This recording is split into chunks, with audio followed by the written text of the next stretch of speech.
ಅಂಧ ಸಂಗೀತಗಾರರಿಗೆ ಸಿಎಂ ಸಿದ್ದರಾಮಯ್ಯ ಸ್ಪಂದಿಸಿದ್ದಾರೆ. ಮೈಸೂರಿನ ಶಾರದಾದೇವಿ ನಗರದ ನಿವಾಸದ ಎದುರು ಎಂದಿನಂತೆ ಮಾಧ್ಯಮ ಪ್ರತಿನಿಧಿಗಳನ್ನು ಭೇಟಿಯಾದ ಬಳಿಕ ಸಾರ್ವಜನಿಕರ ಅಹವಾಲನ್ನು ಸ್ವೀಕರಿಸುವುದು ಮಾಮೂಲಿ.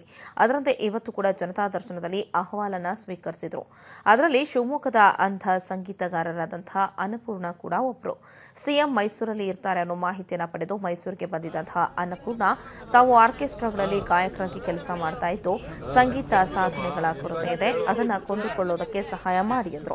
ಅದಕ್ಕೆ ಸಿಎಂ ಎಷ್ಟು ಹಣ ಬೇಕಾಗಬಹುದು ಅಂದಿದ್ದಕ್ಕೆ 5,000 ಅಂತ ಹೇಳಿದ್ರು. ಆಗ ಸಿಎಂ ತಮ್ಮ ಜೇಬಿನಿಂದ ಪರ್ಸ್ ತೆಗೆದು 6,000 ಹಣವನ್ನು ಕೊಟ್ಟು ತೆಗೆದುಕೋ, ಇದರಲ್ಲಿ 6,000 ಇದೆ, ನಿನ್ನ ಭವಿಷ್ಯ ಉಜ್ವಲವಾಗಲಿ ಅಂತ ಹಾರೈಸಿದ್ರು. ಆರ್ಕೆಸ್ಟ್ರಾ ಟೀಮ್ ಇದೆ ನಮ್ದು. ಶೃಂಗೇರಿಯಲ್ಲಿ ರೂಮ್ ಮಾಡ್ಕೊಂಡು ಶಾರದಾ ಅಂಧ ಕಲಾ ಸಂಘ ಅಂತ ಇದೆ. ಅದಕ್ಕೆ ಈಗ ಹೊಸದಾಗಿ ಸ್ಟಾರ್ಟ್ ಮಾಡ್ಕೊಂಡಿದೀವಿ. ಹಂಗಾಗಿ ನಾವು ಇನ್ಸ್ಟ್ರೂಮೆಂಟ್ಸ್ ಎಲ್ಲ ಬೇಕಾಗಿತ್ತು ನಮಗೆ, ತಬ್ಲಾ, ಹಾರ್ಮೋನಿಯಮು, ಇದು ರುದಮ್ ಪ್ಯಾಡು ಎಲ್ಲ. ಹಂಗಾಗಿ ನಾವು ಸರ್ ಕಡೆ ಕೇಳಿದ್ವಿ, ಹೆಲ್ಪ್ ಮಾಡಿ ಸರ್. ಸರ್ ನಮಗೆ ನಿಮ್ಗೆ ಎಷ್ಟು ಆಗುತ್ತೆ ಅಂತ ಹೇಳಿದ್ರು. ಸರ್ ನಮ್ಗೆ ಅಷ್ಟು ಎಷ್ಟು ಆಗುತ್ತೆ ಅಂತ ಗೊತ್ತಿರಲಿಲ್ಲ ಸರ್ ಅಂದೆ. ಹಾರ್ಮೋನಿಯಮ್ಗೆ ಎಷ್ಟಾಗುತ್ತೆ ಅಮ್ಮ ಅಂದರು. ಸರ್ ಒಂದು 5-6 ಸಾವಿರ ಆಗುತ್ತೆ ಸರ್ ಅಂದೆ. ಅದಕ್ಕಾಗಿ ನಮಗೆ ನಾವಿಬ್ರು ಗಂಡ ಹೆಂಡತಿ ಕಣ್ ಕಾಣಲ್ಲ, ಇಬ್ರು ಮಕ್ಕಳು 6,000 ಕೊಟ್ಟಿದ್ವಿ.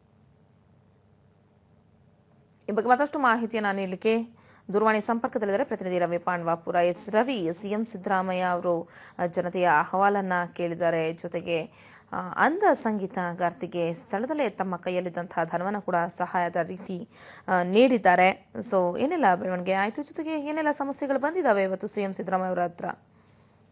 ಶಾಲಿನಿ, ಇವತ್ತು ಮೈಸೂರಿನಲ್ಲಿ ಸಿಎಂ ಸಿದ್ದರಾಮಯ್ಯನವರು ತಮ್ಮ ನಿವಾಸದ ಎದುರು ಜನತಾ ದರ್ಶನವನ್ನು ನಡೆಸಿದ್ರು. ಇದಕ್ಕೂ ಮೊದಲು ಮಾಧ್ಯಮ ಪ್ರತಿನಿಧಿಗಳ ಜೊತೆ ಮಾತನಾಡ್ತಾ ಒಂದಷ್ಟು ರಾಜಕೀಯ ವಿದ್ಯಮಾನಗಳ ಕುರಿತು ಮಾತುಕತೆ ನಡೆಸಿದ್ರು.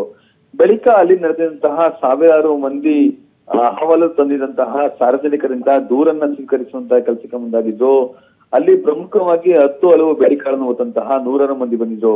ತಮ್ಮ ಮಗಳ ಮದುವೆ ಆಮಂತ್ರಣ ಪತ್ರಿಕೆಯನ್ನು ಕೊಡುವವರು ಕೆಲವು ಮಂದಿ ಆದ್ರೆ, ಮತ್ತಷ್ಟು ಮಂದಿ ಅಲ್ಲಿ ವೃದ್ಧಾಪ್ಯ ವೇತನ ಆಗ್ಬೋದು, ವಿದ್ಯಾರ್ಥಿ ವೇತನ ಆಗ್ಬೋದು, ಅನ್ನಭಾಗ್ಯ ಯೋಜನೆ ಸೇರಿದಂತೆ ಹಲವು ಯೋಜನೆಗಳನ್ನ ಕರೆಕ್ಟ್ ಆಗಿ ನಮಗೆ ಕೊಡ್ಸ್ಕೊಡುವಂತಹ ಕೆಲಸಕ್ಕೆ ಮುಂದಾಗಿ ಅಂತ ಹೇಳಿ ಅವರು ಮನವಿಯನ್ನ ಮಾಡ್ಕೊಂಡ್ರು. ಅದರಲ್ಲಿ ಕಂಡು ಬಂದಂತಹ ಪ್ರಮುಖವಾದಂತಹ ಒಂದು ದೂರ ಅಂತ ಅಂದ್ರೆ ಅನ್ನಪೂರ್ಣ ಎಂಬುವರದು. ಅನ್ನಪೂರ್ಣ ಅವರು ಮೂಲತಃ ಶಿವಮೊಗ್ಗದವರು. ಅವರು ಶೃಂಗೇರಿಯಲ್ಲಿ ಒಂದು ಆರ್ಕೆಸ್ಟ್ರಾ ಕಂಪನಿಯನ್ನ ಮಾಡ್ಕೊಂಡಿದ್ದಾರೆ. ಅದು ಈ ವರ್ಷ ಮಾತ್ರ ಮಾಡ್ಕೊಂಡಿದ್ದಾರೆ. ಆರ್ಕೆಸ್ಟ್ರಾ ಕಂಪನಿಗಳಲ್ಲಿ ಗಾಯಕರಾಗಿ ಕೆಲಸ ಮಾಡ್ತಿರುವಂತಹ ಇವರಿಗೆ ಇನ್ಸ್ಟ್ರೂಮೆಂಟ್ ಅನ್ನ ತೆಗೆದುಕೊಳ್ಳಿಕ್ಕೆ ಹಣ ಇಲ್ಲ ಅಂತ ಹೇಳಿ ಸಿಎಂ ಬಳಿ ಮನವಿಯನ್ನ ಮಾಡ್ಕೊಳ್ಳಿಕ್ಕಾಗಿ ಶಿವಮೊಗ್ಗದಿಂದ ಮೈಸೂರಿಗೆ ಆಗಮಿಸಿದ್ರು.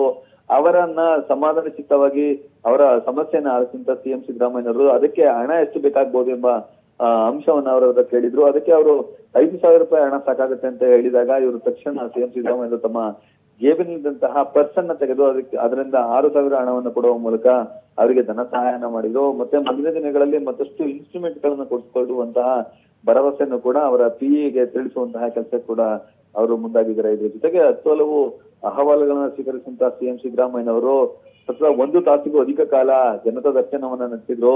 ಬೆಂಗಳೂರಿಗೆ ಹೋಗ್ಬೇಕು ಅಂತ ವಿಷಯ ತಿಳಿದಿದ್ರು ಕೂಡ ಅಲ್ಲಿ ನಡೆದಿದಂತಹ ಪ್ರತಿಯೊಬ್ಬರ ಅಹವಾಲನ್ನ ಸ್ವೀಕರಿಸಬೇಕು ಅಂತ ಹೇಳಿ ಅವರು ಎಲ್ಲರ ಅಹವಾಲನ್ನ ಸ್ವೀಕರಿಸಿ ಅದಕ್ಕೆ ಒಂದಷ್ಟು ಪರಿಹಾರಗಳನ್ನ ಕೂಡ ಕಂಡುಕೊಡುವಂತೆ ಅಲ್ಲಿನ ಕೆಲ ಸಹಾಯಕರಿಗೆ ಸೂಚಿಸುವಂತಹ ಕೆಲಸಕ್ಕೆ ಕೂಡ ಮುಂದಾಗಿದ್ದು ಶಾಲಿನಿ. ಎಸ್, ಧನ್ಯವಾದ ರವಿ ನಿಮ್ಮೆಲ್ಲ ಮಾಹಿತಿಗಾಗಿ.